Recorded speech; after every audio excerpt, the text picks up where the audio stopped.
Hello guys, मैं हूं captain blue और आज हम बात करने वाले हैं falcon and the winter soldier episode 5 के बारे में। अगर आपने मेरे इससे पहले के बनाए ईस्टर एग्स वाले एपिसोड्स को अभी तक नहीं देखा तो यहाँ क्लिक करो और ऐसे ही दूसरे वीडियोस के लिए मेरी चैनल पे जाओ। तो चलिए बिना टाइम वेस्ट किए स्पॉयलर्स के साथ शुरू करते हैं।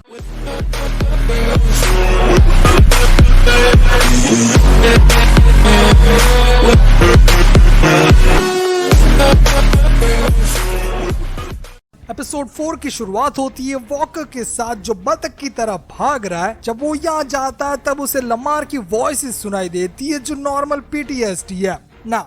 एक्चुअली कॉमिक्स में भी उसे उसके पेरेंट्स की डेथ के बाद उनकी आवाजें सुनाई देती थी और वो अकेले में उनसे बात भी करता था। हमारी गैंग उसे इंटरप्ट करती है और उसे सिंपली सरेंडर करने को बोलती है, लेकिन वो इतनी जल्दी डाउन नहीं होगा। यहाँ हमें दो फाइट्स के कॉल बैक दिखाई दिए गए, एक captain America the winter soldier की ये फाइट, जबकि दूसरा सिविल वॉर में कैप्टन एंड बकी वीएस आयरन मैन की ये वाली फाइट। उन्होंने मिलकर उसका हार्ट डिसलोकेट कर दिया जो ऑसम था, पर सबसे बेस्ट बकी शील्ड सैम को देता है, सेम एकदम सिविल वॉर स्टाइल में जैसे कैप्टन ने शील्ड फेंक दी थी। सैम को लगता है कि जो भी हुआ वो सारी उसकी गलती है क्योंकि उसे शील्ड म्यूजियम में देनी ही नहीं थी। अब यहाँ 2 या 3 दिन का टाइम जंप आता है और बकी अपना टूटा हुआ सूट टॉरस को दे देता है जो कॉमिक्स में फाल्कन था। मतलब बकी को अपना साइड किक मिल गया। जॉन वॉकर को डिफेंस कमेटी के सामने लाया जाता है, पर यहाँ उसका कोर्ट मार्शल नहीं हुआ क्योंकि अमेरिकन गवर्नमेंट हिस्ट्री में ये नहीं छोड़ना चाहती कि कैप्टन अमेरिका एक वॉर क्रिमिनल था।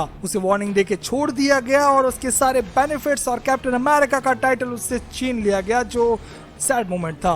अब सीरीज रियली बहुत ध्यान दे रही है अमेरिकन इश्यूज पे। सबसे पहला ब्लैक लाइव्स मैटर, उसके बाद अब सोल्जर्स की बारी। पूरे वर्ल्ड में इंक्लूडिंग इंडिया सोल्जर्स की मेंटल हेल्थ पे ध्यान नहीं दिया जाता, उन्हें कम एड प्रोवाइड की जाती है और जब वो कोई मैसिव सिचुएशन क्रिएट करते हैं तो पूरा टोपला उनके सर पे रख के उन्हें लात मार के निकाल दिया जाता है। अमेरिका की बात करूं तो वो गवर्नमेंट खुद ब्लैक ऑप्स ऑपरेशन की परमिशन देती है और बाद में पकड़े जाने पर उन्हें वहीं जेल में सड़ने के लिए और टॉर्चर होने के लिए छोड़ देती है, जो बहुत वर्स्ट है। जब जॉन यहाँ से निकल रहा था तब सिविल वॉर वाला सैड म्यूजिक बजने लगता है और आपको भी ख्याल आ रहा होगा इतने म्यूजिक रेफरेंस क्यों दिए गए हैं। तो जवाब है हेनरी जैकमैन। उन्होंने ही ज्यादातर ऑडियोज को कंपोज किया है और यहाँ पर भी वही मेन कंपोजर है। तो हाँ, कॉल बैक्स तो आएंगे ही। जॉन जब अपनी वाइफ के साथ होता है तब उससे मिलने आती है जूलिया लुइस, जिसको हमने वेब सीरीज में देखा था। ये एक तरीके से लेडी फ्रैंक अंडरवुड ही है।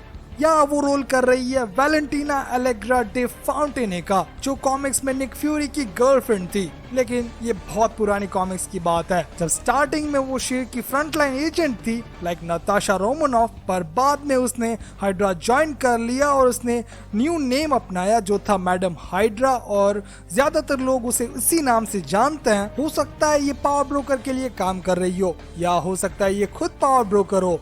वो लोग एक तरीके से कार्ली के पीछे पड़े सो एस वॉकर, इसीलिए ये लोग हाथ मिला लेते हैं। सेम चीज हमें यहाँ रियलिटी भी दिखाई देती है कि कैसे US soldiers private army join करके दूसरे वॉर क्राइम्स कमिट करते हैं, जो रियली बहुत बुरा है। अब बकी जीमो से मिलने जाता है सीधा सुकोवियन मेमोरियल, जो एकदम ऑसम है।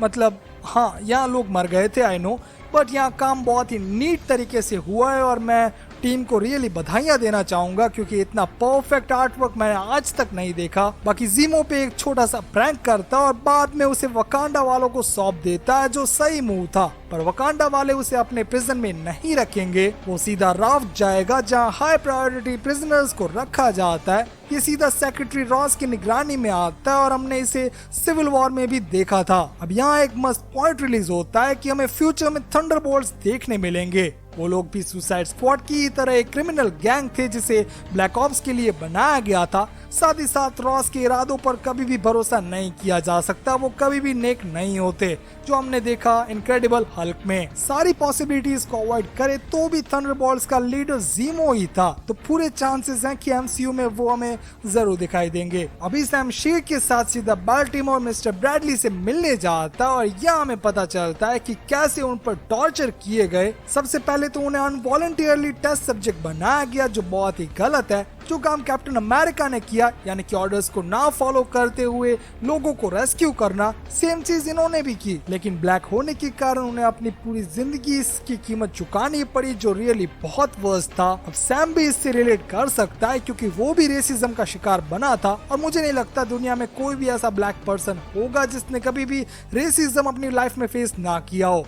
और इस मामले में हमें कुछ बोलने का अधिकार नहीं है क्योंकि इंडियन सबसे ज्यादा रेसिस्ट लोगों में से एक है। सैम थोड़ा फ्री टाइम स्पेंड करता है और उसके जान पहचान वाले उसकी हेल्प के लिए आते हैं, इंक्लूडिंग बकी जो उसके लिए एक सूटकेस लाया है। अब मैं इसके लिए रियली बहुत एक्साइटेड हूँ क्योंकि स्टार्क टेक का सूट अगर इतना पावरफुल हो सकता है तो वकांडा वाले उससे कई साल आगे हैं और एडवांस हैं। तो हाँ, ये देखने में बहुत मजा आएगा। एपिसोड का सबसे बड़ा पॉइंट तो क्यूटी पाई शारन कार्टर इस एपिसोड में हमें दिखाई दी और उसने इस बंदे को फ्री करके उसे फ्लैग स्मैशर्स के पास भेजा। तो ऑफ कोर्स ये शॉकिंग था और वो अंडरकवर एजेंट है या इविल है या खुद पावर ब्रोकर है, पता नहीं है, पर आई होप हमें लास्ट एपिसोड में कुछ देखने मिल जाए। यहाँ टेररिस्ट के साथ डील करने में ये लोग थोड़ा झिझकते हैं, पर कार्ली रिट्रीट करने के मूड में बिल्कुल नहीं है, नॉट आफ्टर दिस। अब मेरा मानना है कि हमें लास्ट एपिसोड में कैप्टन अमेरिका शायद देखने मिल जाएंगे क्योंकि यहाँ ये बंदी बोलती है, बस नहीं है, चलो तुम्हें एक अंदर की बात बताती हूँ। वो शील सरकार की प्रॉपर्टी नहीं है, उसका असली वारिस लावारिस है।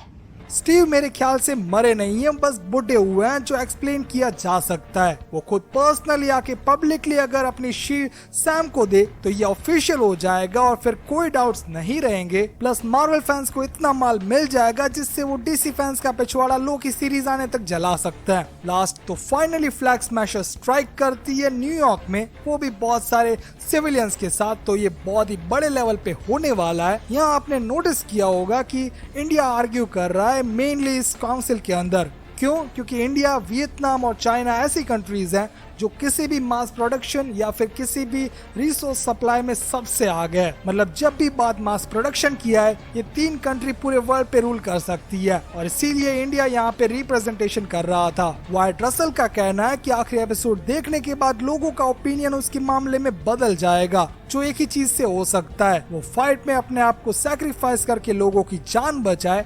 और मैंने लास्ट वीडियो में कहा था कि वो लॉर्ड्स ऑफ द रिंग्स वाले सीन बीन जैसा है, और ये पॉसिबल भी है क्योंकि सीन बीन का कैरेक्टर कभी भी जिंदा नहीं रहता। एंड में मैं इस एपिसोड के बारे में बताना चाहूंगा कि इसका नाम ट्रूथ रखा गया है और कॉमिक थी इस नाम से ही जिसमें आइजा बैडली पहली बार अपीयर हुए थे। साथ ही साथ हमें यहाँ उनका ट्रूथ सुनने मिला कि उन पर किस तरीके से एट्रोसिटी सुनाई गई।